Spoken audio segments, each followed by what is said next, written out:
अरिहंत सिद्ध सूर्योपाध्याय साधु सर अर्थ के प्रकाशी मांगलिक उपकारी है। तीन को स्वरूप जान राग ते भई जो भक्ति काहे को नवा स्तुति को उच्चारी है। धन्य धन्य तिन्ही के काज सब आज भय कर जोरी बार बार वंदना हमारी है।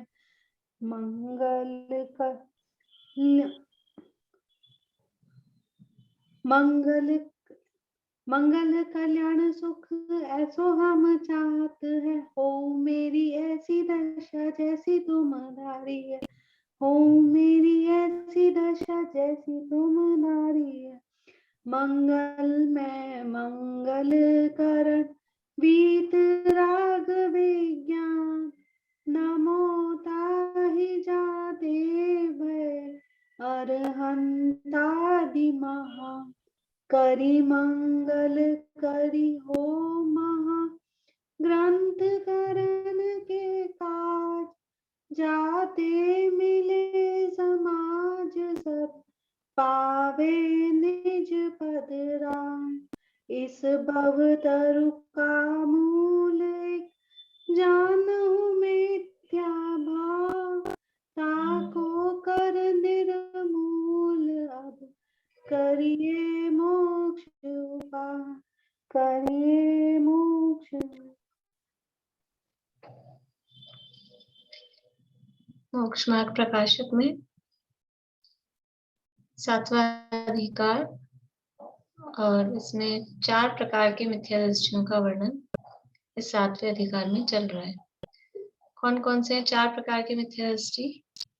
बेला भाभी।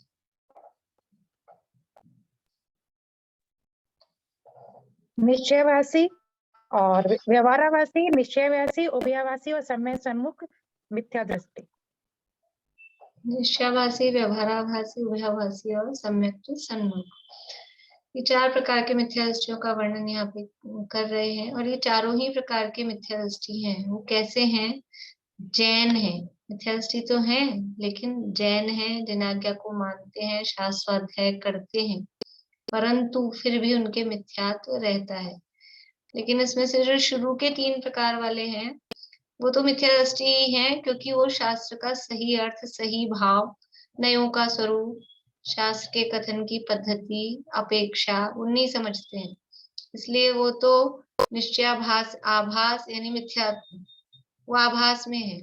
पर अब ये जो चौथे प्रकार का है, यद्यपि ये मिथ्या दृष्टि है लेकिन ये सम्यक्त्व के सन्मुख है, जो उसके सामने पहुंच गया है।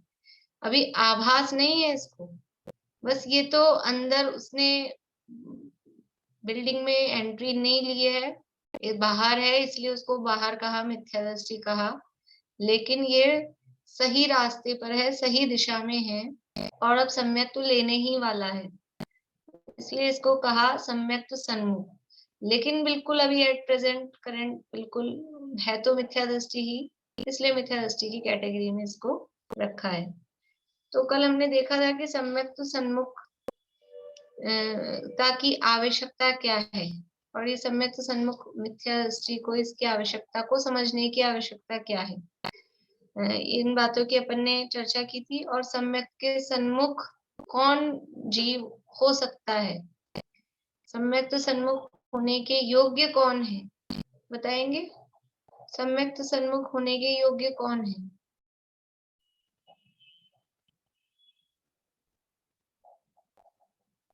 सुमन जी आप बोलेंगे? कल थे आप?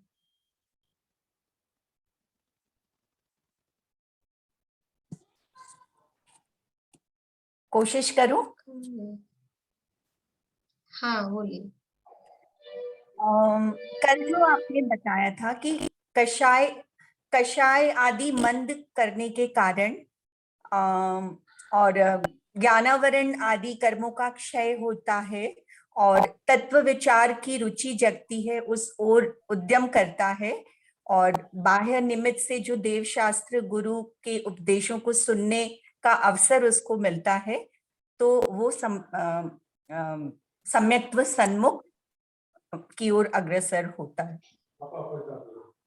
ठीक है, और कुछ दूसरे पॉइंट्स भी बताए थे, रेणु जी बोलिए। ठीक है, आपका जवाब। अनम्यूट करिए। जो भव्य मिथ्या दृष्टि होता है, या जब मिथ्या दृष्टि भव्य होता है वो। हाँ, यानी सम्यक सन्मुख होने का पात्र भी कौन है कि मिथ्या दृष्टि हो लेकिन भव्य हो, सैनी पंचेंद्रिय हो, तो सैनी पंचेंद्रिय भव्य मिथ्या दृष्टि जो है, और फिर उसमें आगे जो आपने बातें की ना सुमन जी, वो आगे कि वो तत्व विचार के लिए उद्यमी हुआ हो, और फिर उसकी ये आगे ज्ञानावरणादि कर्मों का क्षय उपशम हुआ हो, मोह बंध हुआ हो, उपदेश मिला हो, वो सारी आगे। लेकिन उससे पहले क्या है, मिथ्या दृष्टि हो, भव्य हो, सैनी पंचेंद्रिय हो। अगर पहले से ही सम्यक दृष्टि है तो सम्यक सन्मुख क्या होगा, वो तो अंदर पहुंचा हुआ ही है घर में, महल में, तो वो सन्मुख कैसे होगा।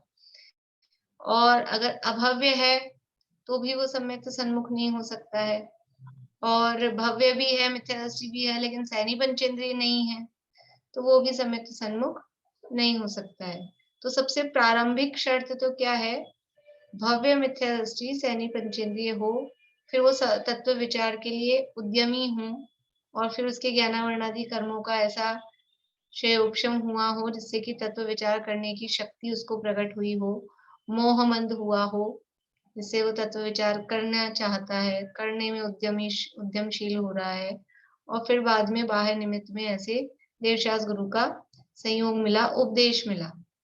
ये सब हो गए सम्यक सन्मुखता की उसकी पात्रता। और एकदम यानी अंतिम पात्रता क्या है कि वो करण लब्धि में स्थित हो, वो सम्यक सन्मुख है। वास्तव में देखा जाए तो सम्यक सन्मुख कौन है कि जो 5 लब्धियों में से करण लब्धि में स्थित जीव है, वो सम्यक के सन्मुख है। तो यहाँ फिर वो जो उपदेश मिला, सच्चे उपदेश का लाभ हुआ। देखो ये जो पहली 3 लाइनें पेज नंबर 257 पे अपनी चर्चा चल रही है, सम्यक सन्मुख मिथ्या दृष्टि का हेडिंग है। तो पहले 3 लाइनों में तो कहा क्षयोपशम लब्धि, विशुद्धि लब्धि और देशना लब्धि। क्षयोपशम हुआ है, मोहमंद हुआ है यानी विशुद्धि हुई है, और फिर देशना मिल गई। अब ये जो आगे वो देशना में ये जो वो कैसी देशना होनी चाहिए, या उस उपदेश में क्या उपदेश मिलना चाहिए, उसका जो ये कोर्स अपन ने कहा, ये उपदेश का कोर्स है, तो वो क्या होना चाहिए। तो ये जो ये अभी जो कोर्स है, और ये कोर्स होने के बाद में ये जो आगे विचार कर रहा है, ये सब है, ये प्रायोग्य लब्धि की तरफ बढ़ रहा है। 3 लब्धियां तो हो ही गई है, क्षयोपशम, विशुद्धि और देशना। अब ये चौथी जो प्रायोग्य लब्धि है, उस प्रायोग्य लब्धि की तरफ ये आगे बढ़ रहे हैं। इसलिए ये जो कोर्स बताया है, और उस कोर्स को सुन के वो कैसा विचार करता है, वो प्रायोग्य लब्धि की पात्रता जैसे समझ लीजिए वो है। देखिए शेयर करती हूँ मैं।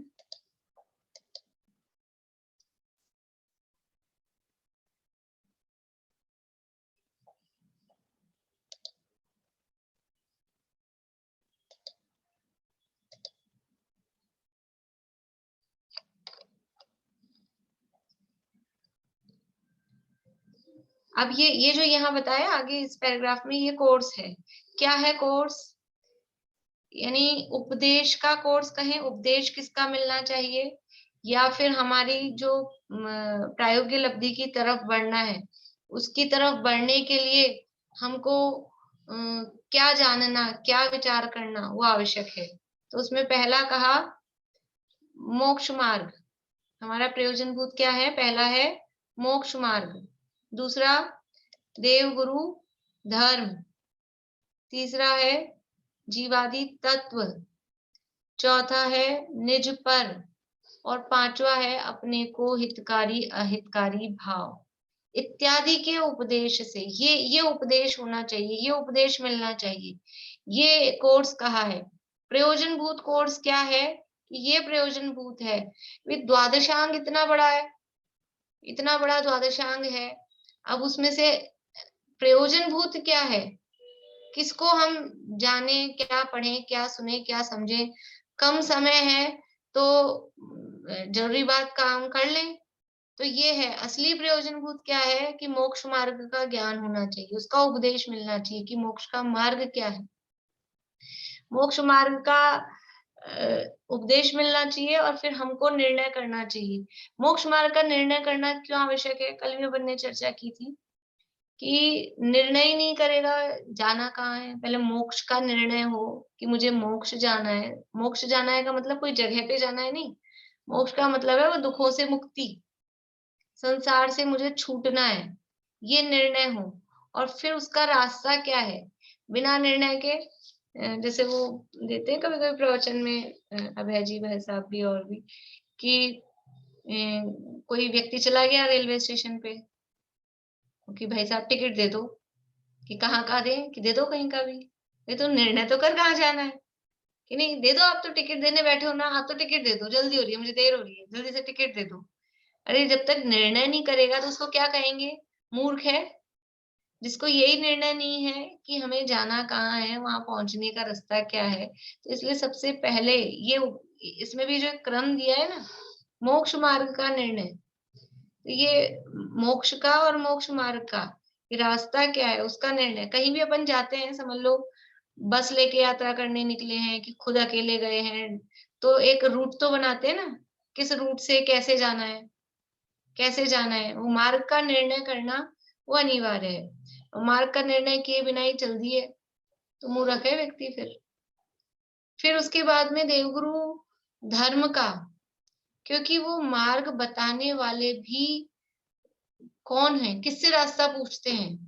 कहीं गए हैं अपन सफर में, यात्रा पे, और रास्ता पूछना है तो किससे पूछेंगे, जिसके हाथ में बोतल है, झूल रहा है, किससे पूछेंगे रास्ता। कोई प्रामाणिक सा व्यक्ति, कोई उससे पूछेंगे, खुद ही झूल रहा है और कुछ भी रास्ता बताएगा तो अपन वैसे ही अपन यानी श्रद्धा अपना मजबूत कैसे होगा, तो खुद ही इसको। और फिर कोई ऐसे बोले इधर ही होना चाहिए, शायद रास्ता तो यही होना चाहिए, ऐसे कंफ्यूजन में बोले तो भी अपन आगे बढ़ सकते हैं कि ये खुद ही कंफ्यूज है। या फिर जिसके लिए पहले से ही प्रसिद्ध है कि मतलब जो इस तरह का, जिसका अपने को व्यवहार आचरण दिख रहा है, शराब वगैरह, या फिर कोई जुआरी टाइप के ऐसे लोग दिख रहे हैं, या शक्ल से ही ठगिया दिख रहे हैं, उनसे अपन पूछेंगे नहीं।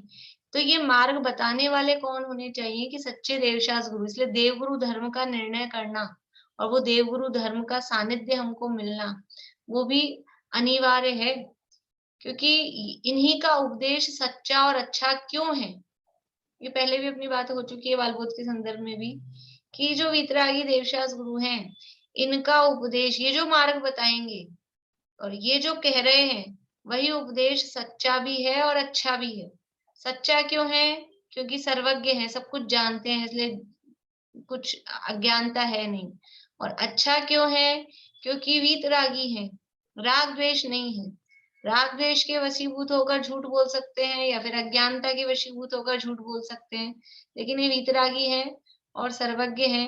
इनकी मुख मुद्रा से सौम्यता झलकती है, इनका आचरण बराबर दिखाई देता है। इसलिए देवगुरु धर्म का निर्णय होना कि हम उपदेश किससे ग्रहण करें। एक गलत उपदेश दाता मिल जाए, पीछे छठे अध्याय में बहुत कहा है, छठे अधिकार में, कि वो उपदेश दाता गुरु गलत मिल गया तो फिर क्या होगा, कि वो भी संसार में, वो तो भटक ही रहा है और अपन भी भटकेंगे। छेड़ाला में उसको कहा, ते गुरु जन्म जल उपल नाव, पत्थर की नौका के समान है।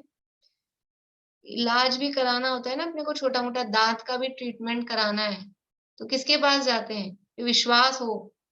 मतलब तो छोटी मोटी, अब छोटी मोटी तो कहने के लिए, लेकिन हर चीज समस्या शरीर में जो भी होती है सब बड़ी होती है, वही बिगड़ के बड़ा रूप धारण कर लेती है। तो चाहे हार्ट का कराना हो, चाहे दांत का कराना हो, चाहे ब्रेन का कराना हो, कितनी तपास, कितनी खोज करते हैं। कोरोना भी हो गया हो तो किसको दिखाना, किससे इलाज कराना, कि जिससे क्या इलाज करा करा के लोग ठीक हो गए, उस डॉक्टर के पास जाना। और ये पता लगा जिसके 10 केस बिगड़े हुए हैं पहले से ही, उसके पास जाएगा कोई व्यक्ति? नहीं। तो ये देव गुरु धर्म का निर्णय, ये इसलिए ये कोर्स है कि देव गुरु धर्म का हमको निर्णय होना चाहिए, और वो जो उपदेश दे रहे हैं वो हमें सच्चे देव गुरु धर्म का निर्णय करा सकें। दोनों बातें, अपने को निर्णय करना है, अभी आगे बताएंगे, और वो जो उपदेश मिल रहा है, क्योंकि ये सच्चे उपदेश का लाभ, तो उस उपदेश में मोक्ष मार्ग का उपदेश होना चाहिए, देवगुरु धर्म का उपदेश होना चाहिए। और फिर जीवादि तत्वों का, कि ये इतना सारा, इतना बड़ा, ये तो प्रयोजन भूत ही कहे जाते हैं, कि ये द्वादशांग इतना बड़ा है, इतनी सारी जिनवाणी है, इसमें से मतलब की क्या है, मुद्दे की क्या है, कि ये 7 तत्व, जीवादि जो 7 तत्व हैं, इनका ज्ञान। और फिर निज पर का, तो निज पर का ज्ञान क्यों आवश्यक है? कि हमने ये तो निर्णय कर लिया कि मुझे सुखी होना है, मुझे सुखी होना है, ये निर्णय कर लिया, सच्चे देवशास्त्र गुरु भी मिल गए, लेकिन मैं कौन हूँ? मुझे सुखी होना है, मतलब ये मैं, ये जो दिख रहा है 5 फुट का, 5.5 फुट का, गोरा काला मोटा पतला, तो हमारे जो उपाय होंगे वो किस, अभी तक हमने किसको निज मान रखा है, और सुखी होने के लिए हम कहाँ उपाय कर रहे हैं, कि ये सारे उपाय इधर चल रहे हैं ना। इसलिए अगर निज पर का ज्ञान नहीं होगा, हमने 7 तत्व तो पढ़ लिए, लेकिन उस 7 तत्वों में मैं कौन हूँ ये नहीं समझ में आया, और सारे उपाय, इसमें भी समझ लीजिए कि जैसे साइकिल में हवा भराने गए, और हवा तो भरनी थी पीछे वाले टायर में, और भरे जा रहे हैं आगे वाले टायर में, तो ये होगा क्या कि, और चेक कर रहे हैं पीछे वाले को, आगे वाले में भर रहे हैं, पीछे वाले को चेक कर रहे हैं कि भरी नहीं, भरे जा रहे हैं, फिर क्या होता है, तो ब्लास्ट हो जाता है। तो ऐसे ही सुखी होना है, और सुखी मुझे होना है, लेकिन मैं कौन हूँ पता नहीं है। सुखी होने का उपाय कर रहे हैं पड़ोसी में, पड़ोसी को लड्डू खिलाए जा रहे हैं, और सोच रहे हैं मैं मोटा क्यों नहीं हो रहा, इतने तो लड्डू खाए सर्दी में, और मैं मोटा क्यों नहीं हो रहा। कि ये तुम पड़ोसी को खिलाओगे तो तुम कहाँ से मोटे होगे। तो ये जो उपाय हमारे सुखी होने के हो रहे हैं, ये पड़ोसी में हो रहे हैं, क्योंकि निज पर का, स्व पर का ज्ञान ही नहीं है, मैं कौन हूँ, पर कौन है। तो ये स्व पर का ज्ञान होना भी, ये निर्णय होना, यानी हम ये पीछे है ना, पीछे देखिए एक जगह ये बात आई थी,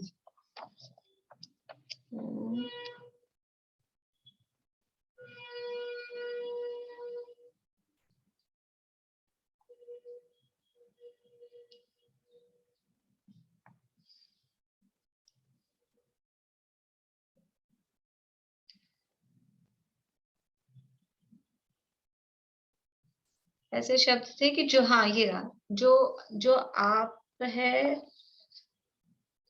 ये है तो यही दर्शन मोहरूप जीव के अवस्था है ना, 38 पेज पे, इसके आसपास ही कहीं है, कि जो खुद है वो उसको तो मानता नहीं है, और जो नहीं है उसको मानता है। यानी जो काम कर रहा है, मतलब जो अपन है उसके लिए तो अपन काम कर नहीं रहे, और जो हम नहीं है उसके लिए अपनी जिंदगी लग रही है।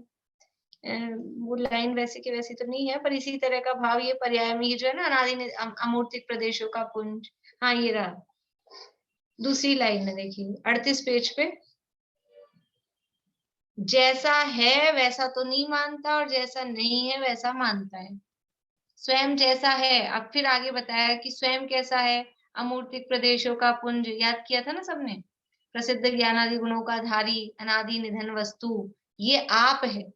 आप मतलब ये स्वयं है, ये मैं हूँ। और शरीर कैसा है, मूर्तिक पुद्गल द्रव्यों का पिंड, प्रसिद्ध ज्ञानादिकों से रहित, जिनका नवीन संयोग हुआ, ऐसे शरीरादिक पुद्गल पर हैं। लेकिन ये नीचे लिखा, इनके संयोग रूप नाना प्रकार की मनुष्य तिर्यंचादिक पर्याय होती है, उन पर्यायों में अहम बुद्धि धारण करता है, स्वपर का भेद नहीं कर सकता। इस जो ये पर्याय मिली है दोनों की मिली जुली, इसको ही स्वयं मान रखा है। लेकिन मैं कौन हूँ, मैं अमूर्तिक आत्मा, ज्ञानादि गुणों का धारी, और ये शरीर है मूर्तिक, ज्ञानादि से बिल्कुल रहित, लेकिन इस मूर्तिक शरीर को ही मैं मान रखा है। तो ये स्वपर में 7 तत्वों को जानकर इसमें से मैं कौन हूँ और पर कौन है ये जानना, इसका ज्ञान होना वो बहुत जरूरी है। और जो उपदेश दे रहा है, जिससे उपदेश मिल रहा है, उस उपदेश में भी अपनी मैं कौन हूँ और पर कौन है ये उपदेश में आ रहा है कि नहीं आ रहा है, ये भी हमको क्यों पता लगा कि वो उपदेश में ही आ रहा है कि तुम यही तो हो, ये जो दिख रहा है यही तो तुम हो। अगर ऐसा उपदेश मिल गया तो वो भी फिर वही डूबेगा। इसलिए स्वपर का ज्ञान होना वो आवश्यक है। और फिर इसके बाद में अपने को हितकारी अहितकारी, कि ये तो मैं हूँ, मैं का निर्णय तो हो गया लेकिन फिर भी काम गलत ही करे जा रहा है। तो मेरा यानी मैं बीमार किस काम से होऊंगा, मैं स्वस्थ किस काम से रहूंगा, यानी मुझे हितकारी क्या है अहितकारी क्या है ये तो समझना पड़ेगा। कि अपना निर्णय तो हो गया लेकिन फिर भी वो जो खाए जा रहे हैं, जो सेवन करे जा रहे हैं, वो गलत वस्तु खाए जा रहे हैं, जुकाम खांसी हो रही है और फिर भी ठंडी चीजें खाए जा रहे हैं, तो वो अपने को अहितकारी है। तो ऐसे ही मैं जीव हूँ, लेकिन ये मोह राग द्वेष के भाव, जीव हूँ ये समझ में आया, पर ये मेरे लिए अहितकारी है। और जो संवर्ण निजरा रूप या वैराग्य रूप वीतरागता रूप जो भाव है वो मेरे लिए हितकारी है। ऐसा उनका निर्णय होना, वो ज्ञान होना और वो ज्ञान कराना वो अनिवार्य है। इसलिए ये सच्चे उपदेश का ये कोर्स है। अपने को प्रयोजनभूत मोक्ष मार्ग के, देव गुरु धर्मादि के, जीवादि तत्वों के तथा निज पर के और अपने को हितकारी अहितकारी भावों के इत्यादि के उपदेश से सावधान होकर, ये उपदेश मिला ये सब देशना में, अब इसके बाद क्या हुआ, ये सावधान होकर ऐसा विचार किया। ये समझ लीजिए यहाँ से प्रायोग्य लब्धि शुरू हो गई। प्रायोग्य लब्धि का क्या मतलब है, अर्थ तो आगे आएगा ही, लेकिन ये जो उपदेश मिला है अब उसका प्रायोग्य शब्द से देखें तब उसका प्रयोग करना है। जो उपदेश मिला है, सुना है, उसका प्रयोग करना है, उसका विचार करना है, वैसा अपने आप को चेक करना है, देखना है कि जो उपदेश मिला वो ऐसा है कि नहीं है, उसको अप्लाई करना है। तो ये सावधान होकर ऐसा विचार किया। ये क्या विचार किया, अब ये समझ लो, ये उसकी भाव भूमि कैसी होती है, जो सम्यक के सन्मुख हो रहा है उसकी ये भाव भूमि, उसके किस तरह के परिणाम होते हैं। क्या विचार करता है, अहो मुझे तो इन बातों की खबर ही नहीं। इस पे आप नंबर डाल लीजिए। पहला पॉइंट अहो। अहो शब्द से क्या ख्याल में आ रहा है, अहो, अहो कब आता है अपने को, कहीं गए अपन, समझ लो अब जो भी कहीं जो कभी कश्मीर नहीं गया हो तो कश्मीर गया हो, तो जो कभी और जो भी जगह हैं जहां जहां बड़े जैसी चीजें हो, वहां जो नहीं गया हो और वो देखते ही ओ हो ओहो ये क्या जगह है, कैसा लगता है, कैसा भाव आता है। कोई भी मतलब यानी जो काम पहले नहीं किया हो, जो बात पहले नहीं हुई हो, कुछ भी समझ लो, देखने के संबंध में, खाने के संबंध में, पहनने ओढ़ने के संबंध में, पांचों इंद्रियों के विषयों के संबंध में, तो जो पहले नहीं हुआ है और जो आज मिला तो हमको क्या लगता है, ओहो अहो अहो, यानी अपूर्व, अपूर्वता लगती है। अहो शब्द है ये अपूर्वता का वाची है कि ये काम, अरे क्या गजब, ऐसा शब्द भी बोलते हैं, अरे क्या गजब, मतलब इससे पहले ऐसा अपन ने नहीं देखा, वो ऐसा गजब लगता है। तो अहो, क्या अहो, कि मुझे तो इन बातों की खबर ही नहीं। बोलिए वर्षा भाभी। अहो का अर्थ तो दोनों अर्थों में भी लिया जा सकता है ना, मतलब थोड़ा वो भी दुख वाले उसके अंदर भी, मतलब किसी चीज का अपने को जैसे प्रायश्चित वगैरह होता है। नहीं वो अफसोस वाला अर्थ वो उसमें, लेकिन वो भाव अलग होता है। ये तो अहो मतलब ऐसे जैसे कोई मिल जाता है अपने को, कभी कभी बड़े लोगों को देखो आप थोड़े यानी, तो कोई उनको पुराना मिल गया हो बहुत दिनों बाद, बहुत सालों बाद, ओ हो आप मिले, मतलब ऐसा वो अपूर्वता नहीं लगती, वो तो ओ हो, अपन यहाँ अहो शब्द दिया उसके लिए। ऐसा भी बोलते ना, अहो हमारे भाग्य खुल गए, ऐसा भी हाँ, बोलते हैं। अहो भाग्य। तो ये हाँ सब यानी अपूर्वता, यानी इससे जिसको आह्लाद, अपूर्वता अंदर नहीं से आह्लाद आना, जी आह्लाद आना। फिर से बोलिए, समझ नहीं आया। अंदर से आह्लाद आना। आह्लाद, बिल्कुल आह्लाद। कल भी अपन ने आह्लाद उल्लास ये शब्द दिया था, तो वो आश्चर्यान्वित होना भी, आश्चर्य भी आ जाएगा ना, अचंभित हाँ, होना, आश्चर्य होना, हाँ, चकित लेकिन हो वो जाना, अचंभा आश्चर्य मतलब चकित हो जाना एकदम से, अरे ऐसा हुआ, अपना स्वरूप हाँ, ऐसा ऐसा, वो सब अचंभा आश्चर्य वो गुड सेंस में लेना है। जैसे वो दुख वाले में ले रहे थे ना, वैसा वाला सेंस नहीं, अच्छे मतलब जिसमें हमको बहुमान आ रहा है, बहुमान पूर्वक अपूर्वता लग रही है। और क्या, मुझे तो इन बातों की खबर ही नहीं। किन बातों की खबर नहीं? किन बातों की खबर नहीं? कि ये मोक्ष मार्ग है, कि देवगुरु धर्म है, कि मैं कौन हूँ, स्व पर सात तत्व, ये मेरे को हितकारी क्या है, अहितकारी क्या है, ये उन्होंने उपदेश दिया ना, गुरु ने जो उपदेश दिया, ऊपर सच्चे उपदेश का लाभ हुआ। और वो उपदेश सुनकर क्या, जैसा कि शेर को हुआ, 2 महाराज आके खड़े हो गए और उपदेश मिल गया कि तुम जीव हो, तुम चैतन्य हो, 24वें तीर्थंकर होने वाले हो इस भरत क्षेत्र के, तुम ये क्या काम कर रहे हो। तो उसको उसको आया ये अंदर, ओहो, मुझे तो ये पता ही नहीं था, मैं जीव हूँ, चैतन्य हूँ, मैं ज्ञानादि गुणों का, अनंत गुणों का खंड पिंड हूँ, ये क्या हो रहा है, मैं तीर्थंकर होने वाला हूँ। ये जो भी उपदेश मिला ना, ये उपदेश सच्चे गुरु से, तो ये उपदेश सुनकर ऐसा अहो भाव कि ओहो, मुझे तो इन बातों की खबर ही नहीं थी। ये ना पीछे, अभी पीछे से बार बार में रिलेट हो रहा है। देखो वो जो था ना नवीन श्रोता का स्वरूप, वहां भी ऐसी बात थी पहले अधिकार में।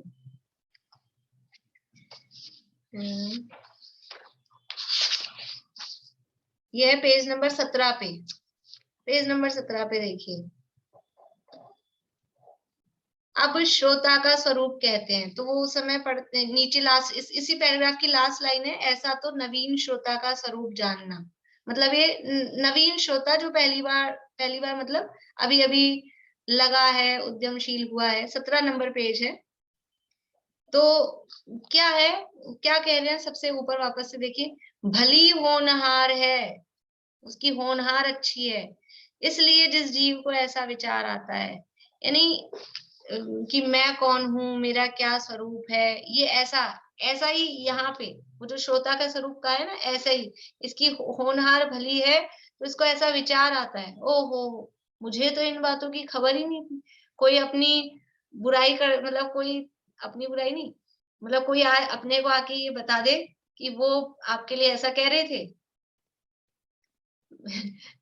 किसी को भी, एक दूसरे को, कि वो आपके लिए ऐसा कह रहे थे, अच्छा मुझे तो पता ही नहीं था। ये वो आता है ना, ये ऐसे, वो तो द्वेष पूर्वक है। और यहाँ पर कि अरे मुझे तो ये पता ही नहीं था, ये बात ही नहीं पता थी, ये ऐसा है, ये मैं जीव हूँ, ऐसा बहुमान पूर्वक। अहो, मुझे तो इन बातों की खबर ही नहीं, ये पहली। दूसरा, मैं भ्रम से भूलकर प्राप्त पर्याय ही में तन्मय हुआ। इस लाइन में क्या बता रहे हैं, पहले में तो अपूर्वता लगी, कुछ आह्लाद आया, ठीक है, बहुमान आया। दूसरे वाक्य में क्या बता रहे हैं, अपने अज्ञान का ज्ञान करा रहे हैं, अपने अज्ञान का स्वीकार कर रहा है। ये कौन होगा सम्यक के सन्मुख, कि जिसको बहुमान आएगा और जिसको अपने अज्ञान की स्वीकृति होगी, कि वो मानेगा ही नहीं मेरी गलती है। किसी को खांसी चलती हो और अपन कहो कि आप जरा दवाई ले लो, टेस्ट करा लो, चेकअप करा लो, कि नहीं मैं तो ठीक हूँ, तो जो स्वीकारेगा ही नहीं कि मेरे को बीमारी है, उसका इलाज होएगा क्या? नहीं होएगा। तो जो अपनी गलती ही नहीं मानेगा, वो गलती को ठीक कैसे करेगा, सुधार कैसे होगा? तो यहाँ ये गलती स्वीकार हो रही है, अपने अज्ञान का ज्ञान, ये ही सबसे बड़ा मतलब ज्ञान है। अपने अज्ञान का ही ज्ञान नहीं हो रहा है, अपने अज्ञान का ज्ञान होना ये पहले आवश्यक है, कि हम गलती पर हैं, हम किसी रास्ते पे चलते जा रहे हैं, वो सतपथ का वाक्य है ना, अपने बुक्स आई है ना सब पे, कि गलत रास्ते पर आगे बढ़ते रहने से अच्छा है कि लौट जाना। हम तो बड़े जा रहे हैं, स्पीड में भागे जा रहे हैं, भागे जा रहे हैं, अरे सुन तो सही, कोई कुछ कह रहा है, रुको रुको, कि नहीं देर हो रही है, जाने दो, कि तुम गलत रास्ते पे चल रहे हो। तो अपने अज्ञान का ज्ञान हो जाए तो उसी जगह ब्रेक लगता है कि नहीं, तुरंत, कि ये हम गलती पर हैं। तो ये मैं तो भ्रम से भूलकर प्राप्त पर्याय में, ये भ्रम, मैं तो भ्रम में ही था, गलती पे ही था, मेरी तो मान्यता ही कुछ और चल रही थी, मैं तो इसी को सही रास्ता समझ रहा था। तो मैं भ्रम से भूलकर प्राप्त पर्याय ही में तन्मय हुआ। देखो यहाँ पे जो प्राप्त पर्याय का अर्थ है, प्राप्त पर्याय मतलब ये मनुष्य आदि जो पर्याय है, असमान जाति द्रव्य पर्याय है, इसमें तन्मय हुआ। यहाँ तो यही अर्थ है मुख्य रूप से, प्राप्त पर्याय का अर्थ ये असमान जाति द्रव्य पर्याय जो शरीर, इसी में तन्मय हो रहे हैं। किस में तन्मय हो रहे हैं? इसी में तन्मय हो रहे हैं, प्राप्त पर्याय में ही तन्मय हो रहे हैं। लेकिन इसका विस्तृत अर्थ कि प्राप्त पर्याय में तन्मय होने का अर्थ क्या है, कि जो अवस्था, पर्याय मतलब अवस्था, पर्याय का मतलब है अवस्था, और जो हमको अवस्था मिली। सुशीला आंटी आपको कुछ पूछना है?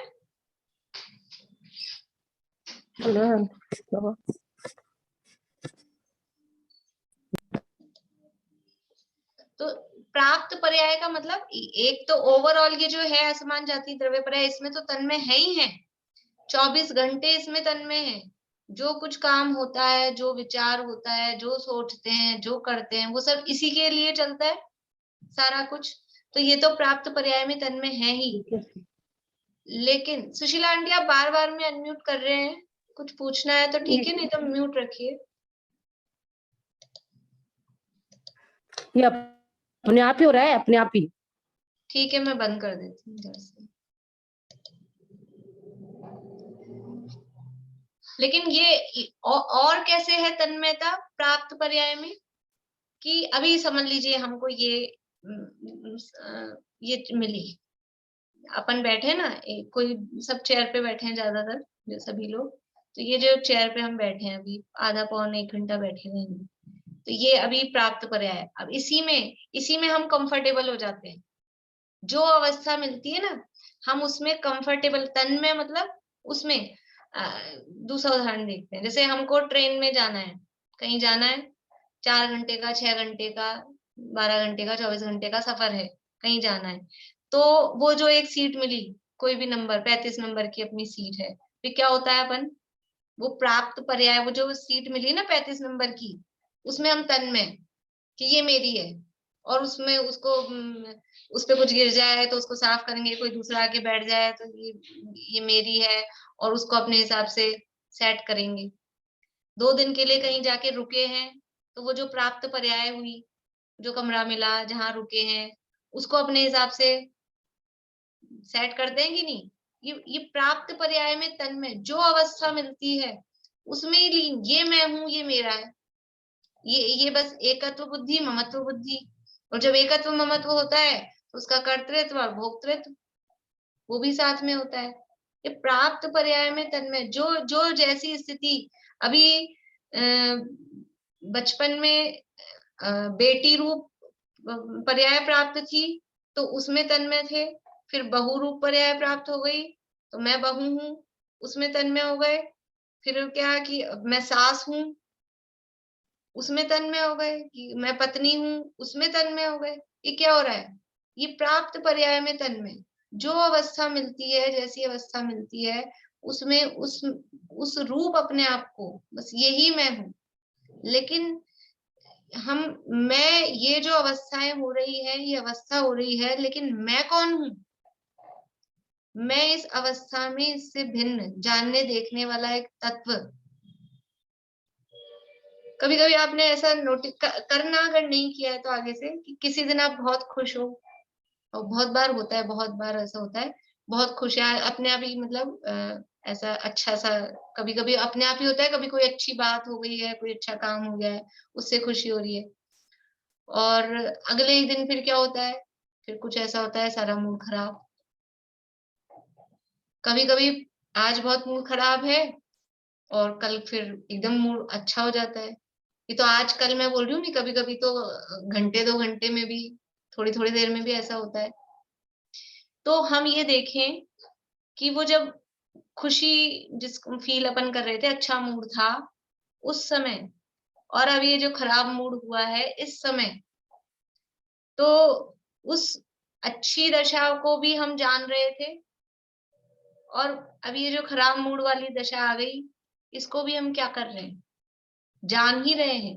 यानी इन दोनों जो भी अवस्थाएं हो रही है, जो भी पर्याय प्राप्त हो रही है, उस पर्याय में ये जैसे वो पिक्चर्स में नहीं दिखाते हैं कि वो एक तो ये है ही, और फिर एक उसके सामने अंतरात्मा निकल के खड़ी हो जाती है ऐसा दिखाते हैं ना कभी कभी, फिर वो आपस में ही बातचीत।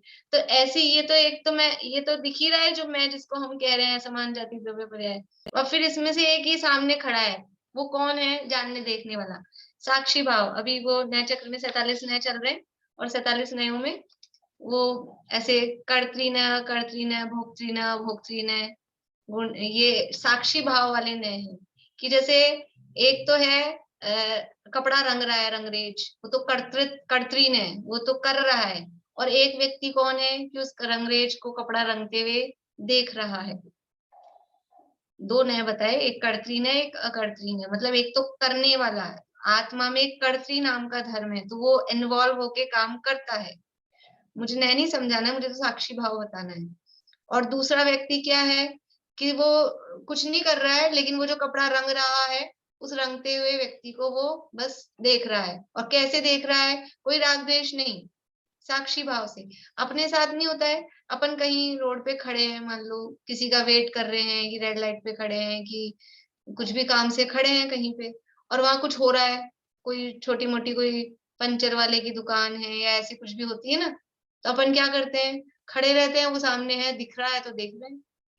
उसमें ना अपन कोई जरूरी नहीं अपन राग द्वेष करें, बहुत बार अपन ना राग करते हैं ना द्वेष करते हैं, बस दिख रहा है, देख रहे हैं सामने, ऐसा वो साक्षी भाव। तो ये जो हमारी परिस्थितियां बन रही है, जो पर्याय प्राप्त हो रही है, इसमें साक्षी भाव आता है कि नहीं आता है, वो साक्षी भाव लाने का प्रयास करें। ये तो मैं यानी प्रैक्टिकल के लिए कभी मतलब हम नोटिस करें ऐसा। बहुत बार तो दिन भर तो ज्यादातर बह ही जाते हैं जो भी चल रहा होता है, लेकिन बुद्धि पूर्वक अभी ऐसे नहीं होएगा कि जो काम हो रहा है उसी समय हम साक्षी भाव ले आए, वो एकदम से नहीं होएगा। लेकिन बुद्धि पूर्वक कभी बैठ जाएं, फिर देखें कि अब ये जो भाव हो रहे हैं और वो जो भाव हुए, उनको हम जाने कि नहीं जाने, जान पा रहे हैं कि नहीं जान पा रहे, ऐसा। तो यहाँ ये मैं भ्रम से भूलकर प्राप्त पर्याय ही में तन्मय हुआ, ये अपनी गलती स्वीकार करनी कि मैं भ्रम में था, मैं इसी को पर्याय मैं मान रहा था, इस पर्याय को ही मैं मान रहा था, तो मैं अपने आप को भूला, भ्रम में पड़ा, और इस प्राप्त पर्याय ही में तन्मय हो गया। तन्मय मतलब उस रूप, तत्मय उस रूप हो गया, ये मनुष्य रूप में हो गया, मैं अपने आप को मनुष्य मानने लग गया, मैं अपने आप को बेटी पत्नी बहू सास ये मानने लग गया। तो ये प्राप्त पर्याय में तन्मय हुआ, अगर ये मान लिया फिर वो होगा क्या उससे, आगे कह रहे हैं परंतु इस पर्याय की तो थोड़े ही काल की स्थिति है, मैं जिसमें तन्मय हो गया ये हमेशा रहने वाली थोड़ी ना है। मैं अपने आप को बेटी बेटी बहू ये मानने लग गई, कितने दिन का है, मैं अपने आप को मनुष्य मान रहा हूँ, मैं अपने आप को स्त्री मान रहा हूँ, ये कितने दिन का है। इस पर्याय की हम अपने आप को वो 35 नंबर सीट वाला ये मान रहे हैं, क्लास में रोल नंबर मिल जाते हैं बच्चों को, तो किसी का नंबर है, पेज नंबर चल रहा है 257 मोक्षा प्रकाशक में, 257 नंबर पेज। तो वो समझ लीजिए वो रोल नंबर जो हो गया तो अटेंडेंस होती है नंबर से होती है, तो वो मान लीजिए 23 नंबर मिल गया अपने को, तो मैं 23 बोलते ही ये मैं, और ये कितने टाइम की स्थिति है, 1 साल। ये जो 23 रोल नंबर मिला कितने दिन का है, 1 साल। सब अलग अलग, कभी एग्जाम के रोल नंबर अलग होते हैं, वो कितने दिन के हैं, कितने बार के हैं, हाफ ईयरली में अलग रोल नंबर मिल जाता है, स्कूल लेवल पे जो होते हैं फाइनल एग्जाम में अलग रोल नंबर मिल जाता है। ये थोड़े थोड़े काल की, इस पर्याय की तो थोड़े ही काल की स्थिति है। अभी थोड़े ही काल की स्थिति कह के दुर्लभता भी बता रहे हैं कि ये जो पर्याय मिली है ये बहुत लंबे समय तक नहीं रहने वाली है, जिसको मैं अपना मान रहा हूँ। और यदि कुछ पर्याय अच्छी लग रही है तो ये कोई ऐसा नहीं है इजीली, ये थोड़े ही काल की स्थिति है। ये तीसरा पॉइंट। तथा यहाँ मुझे सर्व निमित्त मिले हैं, यहाँ मुझे सर्व निमित्त मिले हैं, ये सोच के महिमा आनी चाहिए। बोलिए ममता भाभी।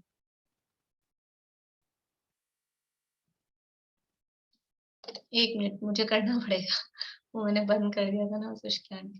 शेयर करिए ना, अभी पुस्तक नहीं ले सकती ना मैं। अच्छा अच्छा, हाँ ठीक है, मैं भूल गई थी। हाँ, हाँ, यहाँ मुझे सर्व निमित्त मिले हैं, कि सर्व निमित्त मिले हैं तो मतलब हमको महिमा आए कि अरे मेरे को सब कुछ मिला है, तो जो कुछ हमको मिला है उसकी महिमा आनी चाहिए।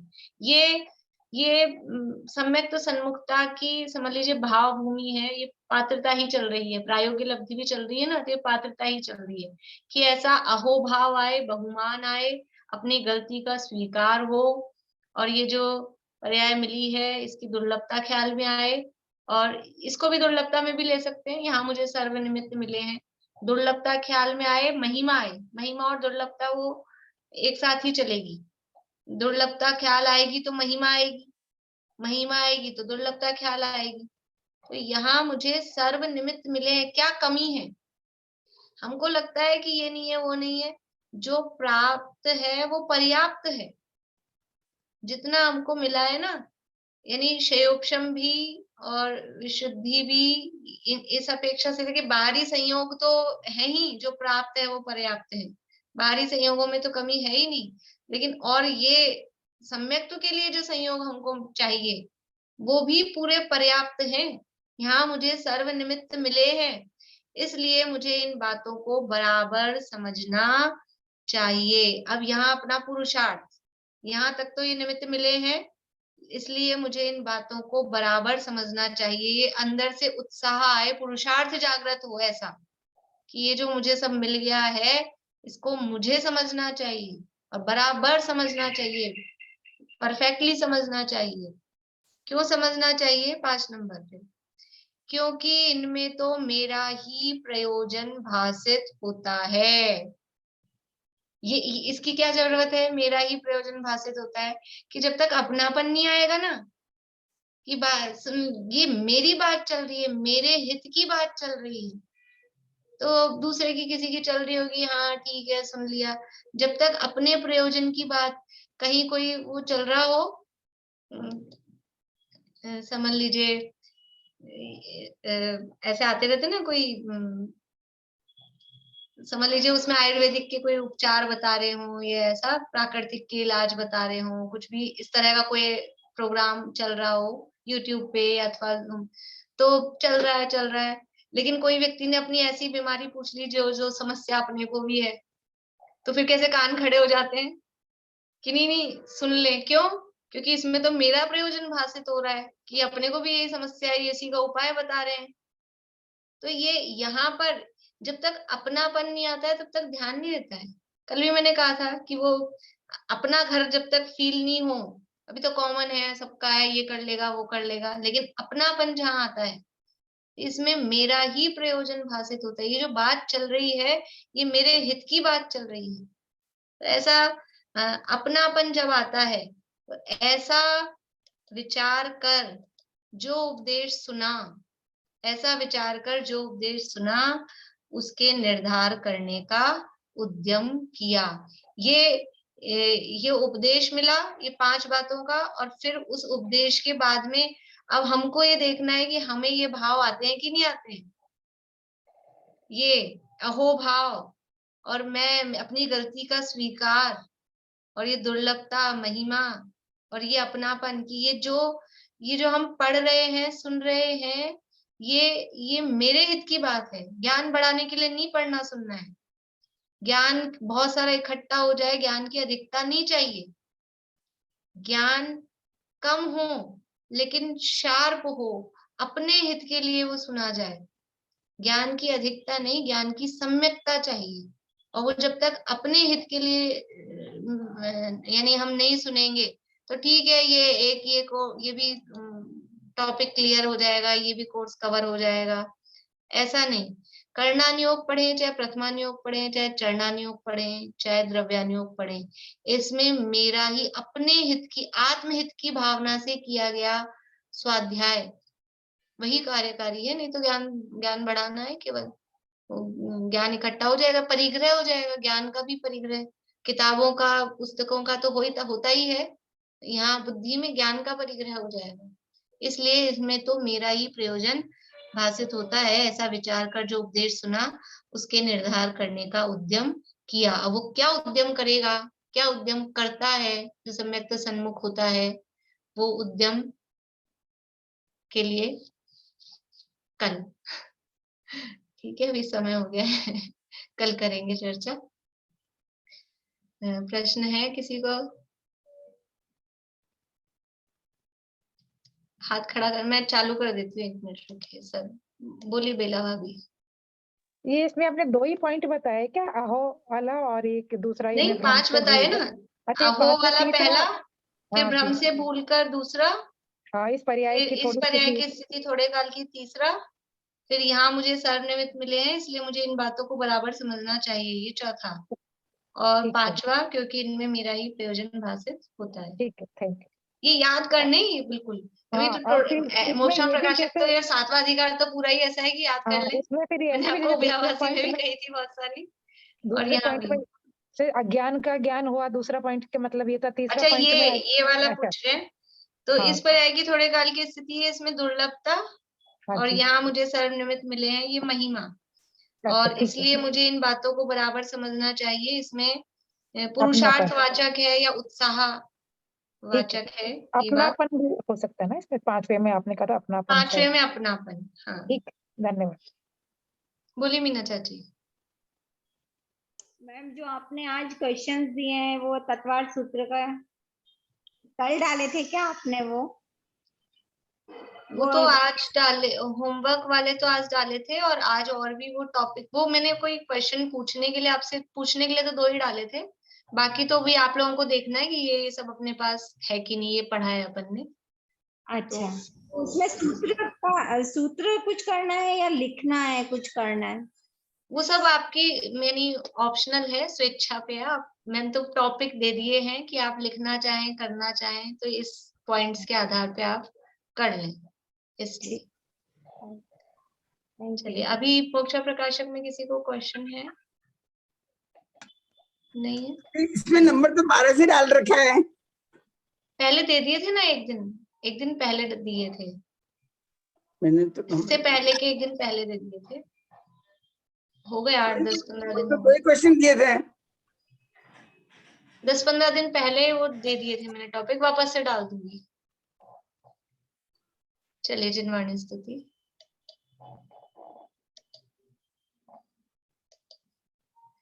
बोलिए वर्षा भाभी। बनी पेपर है ना, कल नहीं दे पाई थी, आज दिया था ठीक है, मॉर्निंग में। ठीक।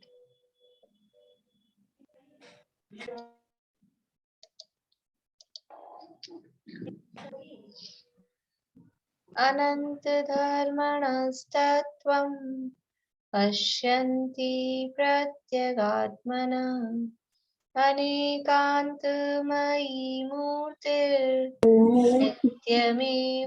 प्रकाशिता, देखे पर से भिन्न अगणित गुणमय आत्मा, अनेकांतमय मूर्ति सदा प्रकाशित ही रहे।